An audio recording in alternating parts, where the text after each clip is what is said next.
Hi there, Isha here, and welcome to The Higher Life, where I take concepts that are considered esoteric, spiritual, psychological, and new age, and unpack them in a way that we can extract the wisdom, the insight, and use this in our daily lives to live in a far more empowered way. And in today's episode, I want to talk about something that I've been contemplating for quite some time and I feel will add real value to your process of personal transformation if you're currently engaged in this work. However, I think it offers insight into why there is so much dislocation and disillusionment out there in the larger system we call humanity. Now, I know I always introduce these lessons as breaking it into different areas such as new age, spiritual, psychological, but in fact, these are all part of one larger intelligence. We could refer to it as spiritual intelligence. That would probably resonate with most people. However, I'd like to take this a little bit further and say that what we refer to as spiritual intelligence is actually systemic intelligence. It is when we're living in a very systemic way and we are guided by the intelligence of the system that we make up. And this system is called humanity. And humanity is what would be known as a relationship system. It's a relationship system intelligence. That is, the intelligence of humanity is actually derived from the very fact that we are creative entities that interrelate with each other and co-create with each other. So we are one minor little part of this larger relationship system called humanity. And that's why the power of our personal lives can be so impactful if we really understand that we are a voice of this system. We are one part of this larger intelligence. So the intelligence influences us and we influence the intelligence. Now, it's not that one single person making some significant changes in their life is going to change the whole system. We know that because there's so many people out in the world, activists, doing good work who are trying to change the system from the outside, trying to force changes in a way that isn't really following the natural intelligence of this system. Humanity has its own agenda, this larger intelligence. It's evolving into a higher state of consciousness, and it knows how it's going to do this. It has a pathway mapped out already. And in our small little lives, we are receiving constant intuitive insights into what this pathway might be, and we're constantly being called into alignment with this larger unfolding. However, what I've realized over the last sort of 15, 16, 17 years of being very immersed in this world of personal growth, personal empowerment, relationship coaching, larger team coaching, is we seem very much in the dark as a species about what this unfolding actually is. There's little glimpses here and there, and one could say that in the original spiritual circles where it was very pure, there was an understanding that humanity was a larger relationship intelligence system and that it had this agenda to become, to realize itself in higher states of consciousness, which is referred to as enlightenment. But in these episodes, I like to make everything practical. Basically, the single human mind needs context for why it should do what it does. As human beings, we like to understand that whatever choices we're making is actually empowering some larger agenda that makes sense to us in our personal lives. Now, as most human beings are programmed to seek out happiness and well-being, love, connection, belonging, what we're really looking for in our personal lives is using our energy in a way that would support a larger systemic experience of this. That is, in our individual lives, we can lean in on this larger system that is very well in the world. It's a humanity that is happy, that is well adjusted, that understands its purpose, that is highly supportive and nourishing and nurturing. Now, if we look out into the world at humanity and its relationship to nature, we can see that this is not exactly how it is right now. And today, it's a very long intro, I want to talk about one of the most significant wounding patterns that is playing out right now that we are completely blind to, or really blind to, in the larger part of humanity. Now, we know all about the wounding patterns of fear, of shame, of guilt. These are ones that spiritual doctrine, psychological world, even the new age world, that is largely explored. And these are really identified as core wounding patterns that humanity needs to address. We need to address those patterns within our own psyche in our everyday life. But there is another one that is far more pervasive. And it's pervasive because it's invisible. It's pervasive because it's subtle. And it's pervasive because we're only really coming to understand that it actually exists. And this is sorrow. Now, you may say, well, I know all about sorrow. You know, the poets talk about it, it's talked about in films, but is it really? I mean, what is sorrow and how does it play out in our lives? Now, sorrow is a form of loss, but it's not the same sort of loss as grieving. Grieving tends to be a loss that is more directly related to something that was in our lives that we have now had to let go of. Hence why grieving is what we often refer to when somebody dies. You know, we grieve somebody that we've lost. We grieve a pet that we've lost. We grieve a life that we've lost. We grieve a job that we've lost. That's very obvious, the grieving process, and it has these 5 stages of grieving. But sorrow is a different type of loss. Sorrow is a loss of something that we actually never had. And that's why I believe, through the work that I've been doing and my own journey through recovery from family dysfunction, is that we grow up in a childhood usually that is permeated with sorrow.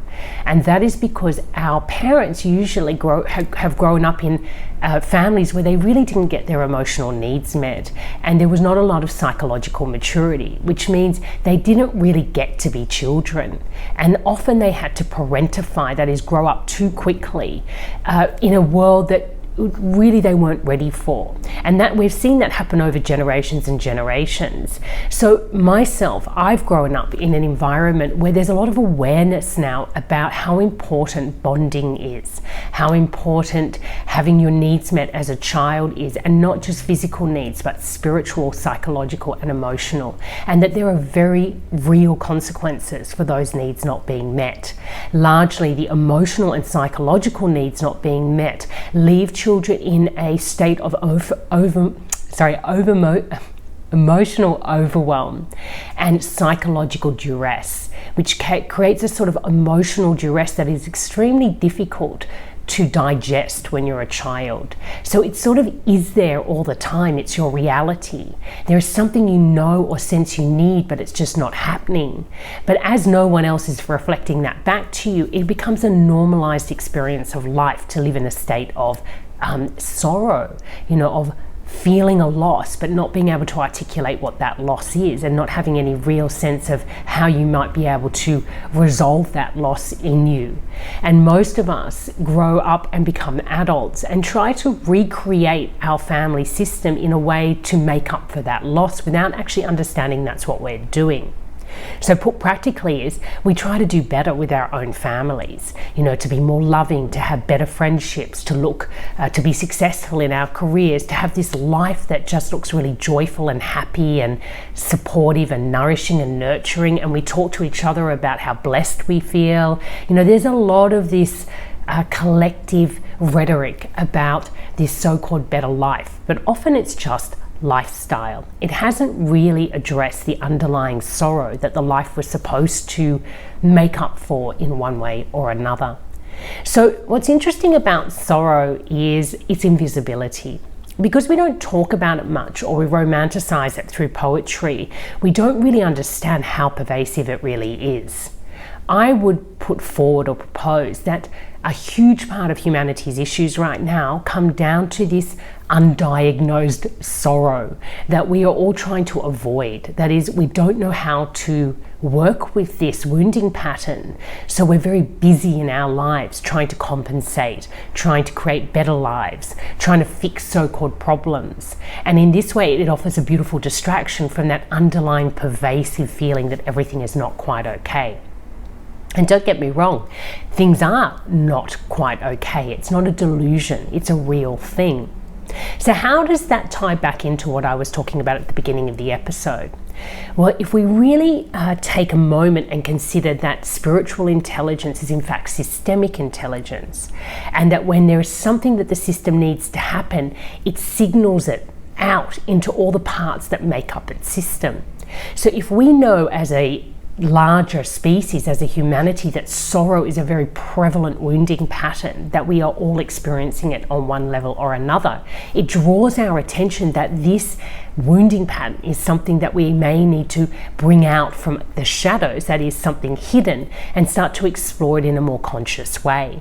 Start to understand the root causes of sorrow, which is mainly down to a lack of awareness about how important emotional nurturance is, emotional intelligence, how important psychological maturation is, and how vital those first 21 years are in creating a healthy human psychology, a healthy emotional humanity, emotionally savvy humanity, emotional intelligence, social intelligence. This is really the core education that we need to be teaching ourselves and our children.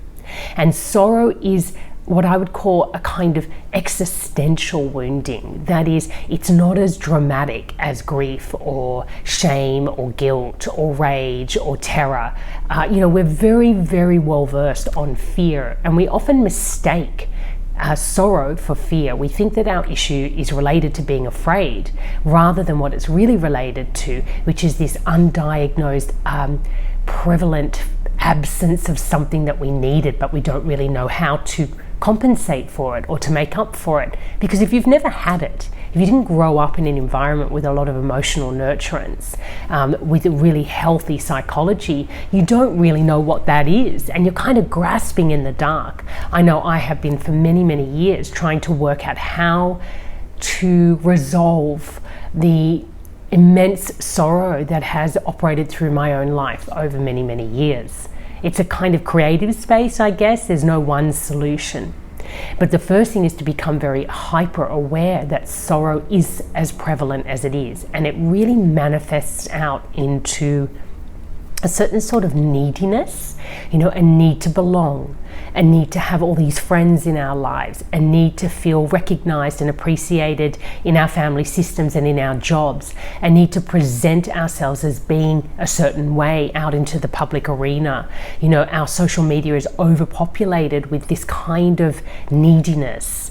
These are not honest and authentic conversations that we're having with each other. This is really projecting out a particular lifestyle or way of being that feels worthy, feels like people will appreciate and recognize and feel inspired potentially by the way you're living your life.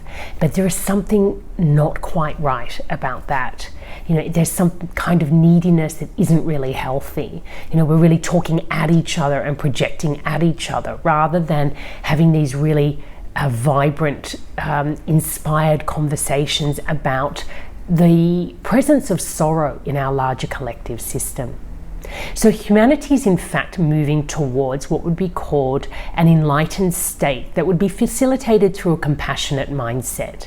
And the compassionate mindset requires that we actually turn around and face some of these wounding patterns that our busy lives allow us to escape from. Our belief that we can create a better life for ourselves and therefore somehow reduce the impact of that sorrow. But that sorrow has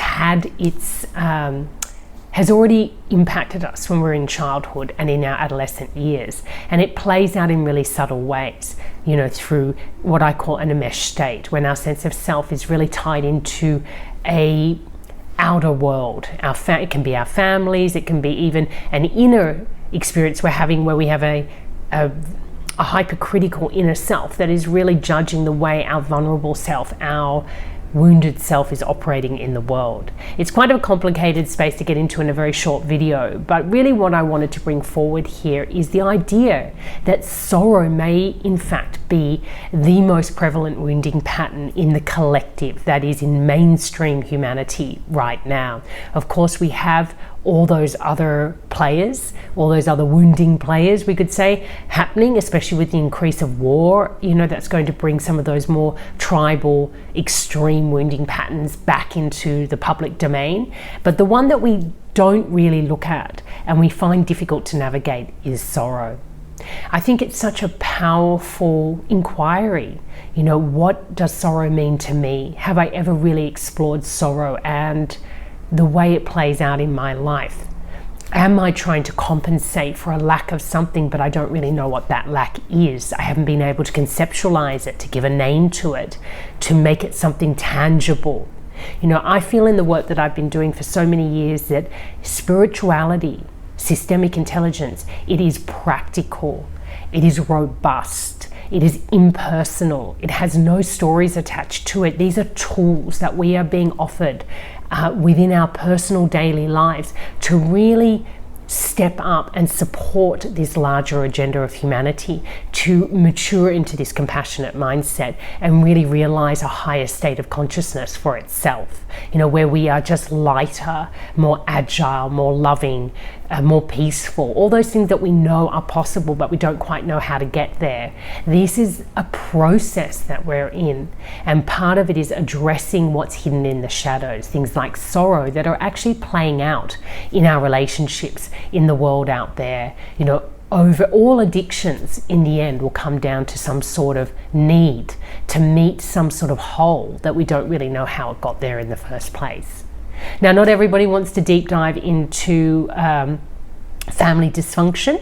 You know, it's been a really big passion of mine, but mainly because I understood when I was studying, training to be a team coach, a corporate coach, when I really first understood what relationship systems intelligence meant, that the primary relationship is always between the mother and the child. Our first experience of relating as a human being comes from our family system, our tribal system, our cultural system. So it's hugely influential how we were raised, the quality of the relationships that we had and the family system that we were in. And most people grew up in a family system that just really was psychologically immature and emotionally immature.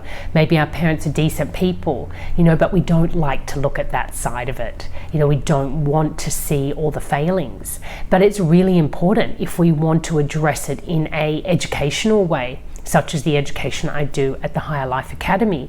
It's all about closing this education gap so that we understand that spirituality is not religion, it is not doctrine, it's not ideology, it's aligning back with a higher intelligence, a systemic intelligence. It's aligning back with a natural way of being in the world and aligning back with nature herself.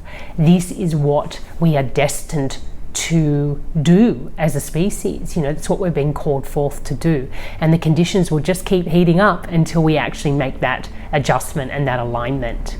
But how we can benefit from it today is in your life. You can start to benefit directly from this work by becoming more aware of how sorrow plays out in your life. Look at the sorrow story of your family. I call it family legacy, but sorrow story is just another beautiful way to look at it. Where are all the sorrows hidden? You know, and they can just be little things like having a parent that worked a lot, having a parent that was into substances and just wasn't emotionally available, but still took good care of you. You know I went to private schools. I had a pretty good physical experience in terms of I had all my physical needs taken care of. The kind of absences or stresses that led to my emotional overwhelm were less obvious when I was young, and it took a long time to understand, you know, the cause and effect, the karmic, dharmic implications of growing up in an environment where that emotional maturity just wasn't present. So if you like this episode, absolutely check out more of the episodes at Higher Life Academy, Higher Life TV. I talk about lots of other concepts that I've mentioned here, like enmeshment, like neediness, like family dysfunction, in other videos dedicated just to that topic. So today I just really wanted to let that land, that spirituality is in fact systemic intelligence, that we are a larger relationship system called humanity, and our personal little lives are constantly influencing the quality of that larger system. Therefore, the system, if it's a higher quality system, is then influencing the quality of our personal lives. We don't go out there and make things happen. Rather, we recognize what is already happening in the system, and we align with it and support it. You know, we're not the co-creators. We're in fact reading the system. It's informing us where it's going, and we can either move with it, we can be carried along eventually, or dragged, or we can operate in resistance to it and pay that very heavy cost that comes over time when you are out of flow with what's unfolding. We always say in coaching, what is the change that wants to happen? And I think if we look out in the world, we can see the change that wants to happen in humanity is to move out of this very immature way of viewing our relationship to nature, to the world, and to ourselves, and step into a higher state of consciousness, the compassionate mindset, and align back with the natural way of being. So until next time, take care and love life.